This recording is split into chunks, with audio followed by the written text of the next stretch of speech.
Цуцлангийн хувьд бол анхаарах асуудал маш их. Нэгдүгээрт яг тэр баталж өгсөн хэсэгсэн ерөнхий төлөвлөгөөний дагуу тэнд тохирсон тэр нөхцөлийг болзлыг хангасан иргэдэд өөрөө хэм замбраагүй байгаа ш туслан бол одоо тэр зам харгууг нь яасан одоо юу гэдгийг онцгой нөхцөлд одоо төргөн тусламж галын аюултай нөхцөлд ингээд шууд ингээд дуудагсан нөхцөлд ингээд орох боломж байхгүй тэр тийм учраас тэр ерөнхий төлөвлөгөөнд заасан зам гарч тэр нөхцлүүдийг хангацсан иргэнд газар өмчөх хэвшлийг явуул. За хоёрдугаарт бас нэг тусланы газарт ямар шаардлага байдаг вэ? Байгаль орчны хууль тогтоомжийн стандартууд байдаг. Айгүй нарийн заагаад өгсөн. Одоо юу гэдгийг оогоос тэдэн метр заад байна.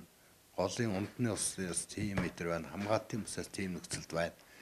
Ийм бүх шаардлагуудыг стандартыг хангасан тийм шалгуураар шүүж үтсний дараа энэ дээр хурлаар орсны дараа Туслан газрын өмчөлт. Гэхдээ энэ ажил бол цаашдаа хийвэн явагдана.